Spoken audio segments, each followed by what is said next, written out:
देश में एवं चीनी दर रे निया मासक किलो पिछा 20 टंकारु अधिक वृद्धि। पार्वण पूर्व खाउटींकर चिंता बढ़ी। पार्वण ऋतु पूर्व देश में चीनी दर रे अस्वाभाविक वृद्धि खाउटींक चिंता एवं बढ़ाई। गत किछि सप्ताह धरी उभय पाइकारी और खुचरा बजार में दर लगातार उपर मुहां होइछे।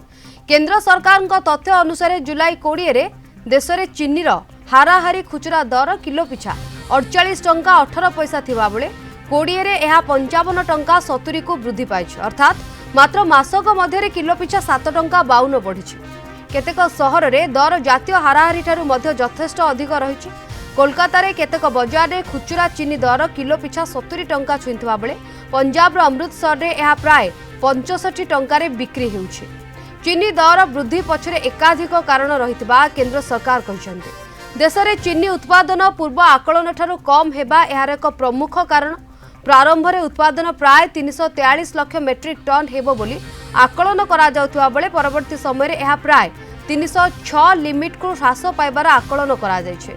या सहित पागजनित प्रभाव, पार्वण ऋतु पूर्व चाहिदा वृद्धि, विश्व बजार जोगाण स्थिति और महजूद कल्पना जल्पनामूलक कारबार मध्य दर वृद्धिर कारण भाव दर्शा जायछे।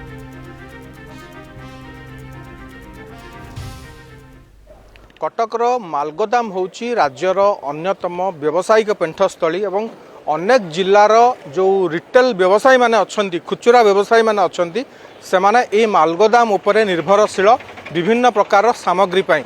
चीनी को नहीं जो टेंशन एवं सामना को आसी, चीनी को नहीं जो भाई भाव चर्चा चारिआडे एबे सेटा केते दूर प्रभावित होईची एवं रेट कौन अच्छी टिके आमे सीधा सड़क किसी व्यवसायी भाई को पचारिबा। चीनी को नहीं कि एबे कौन रेट कौन एबे अच्छी, तो क्विंटाल पिछा केते दर अछि? 15 दिन भितर चीनी जोड़ा आम 50 टଙ୍କା बिकुलु से चीनीटा बर्तमान 75 टଙ୍କା पहुँची गला, जोटा कि खाउटींकर नित्य व्यवहार्य जिनस डायरेक्ट माडटा पड़ुଛି। आपण केते क्विंटाल किणुथिले 10 दिन तले, एबे क्विंटाल केते किणुछन? क्विंटाल आम 5200 5300 ये किणुलु। बर्तमान किणा पड़ुଛି आमको 7200 7300 पाखापाखि आमको किणा पड़ जाऊ चीनी। 75 टଙ୍କା बिक्री हो चीनी। खुचरा व्यवसायी पुणी ग्राहक मान तो आहरी अधिक रेट बिक्री। हाँ निश्चिंत, जो जेकोसी गोटे जी व्यवसाय कर किणव तादे पुणी लाभ रखी तो बिकब ना। आपण शुणी प्रतिक्रिया जड़े व्यवसायी भाई भाई आम टे कहे चीनी केते भेराइटी चीनी आसे? गोटे प्रकार चीनी तो आसेनी ना, केते भेराइटी चीनी आसे, कौ चीनी रेट एवं केमती अच्छी, एवं जो मैंने खुचरा व्यवसाय मैंने आसुच्चंदी विभिन्न जिल्लारू तांकर टिके चीनी नबाटा कमी ना सेमती अच्छी? जेतिक नौतले 3 प्रकार आसुची चीनी, सरू मीडियम मोटा आगे बहुत कमी जाए। 2 किलो जगह किले नौ, 5 किलो जगह 2 किलो नौ, आ रेट हठात बोले लोक नौना फेरिकी पलाउं। ये आमको ये पार्टी कर कौन एत रेट बढ़िया तुम ब्लाकमेलिंग कर ये कही जाऊँ कौन? जड़े व्यवसायी भाव में आप कहे समाधान बाट कौन आप भावुं? समाधान सरकार करदे बाट खोली बची आ सरकार न बाट न खोल हम नहीं खाउट अच्छा आपण एठी व्यवसाय जेबेठू कले केते दिन है कले व्यवसाय? 40 वर्ष।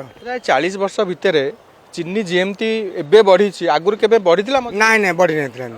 चीनी वर्तमान तो 3480 टଙ୍କା भाया किणा हो बस्ता 50 किलिया बैग।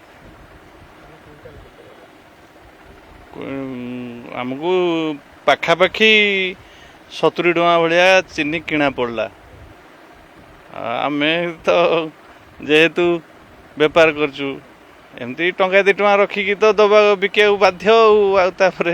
बर्तमान जो परिस्थिति है विगत 8 दिन देखा गले 8 दिन आमर 48-50 आरी भर था।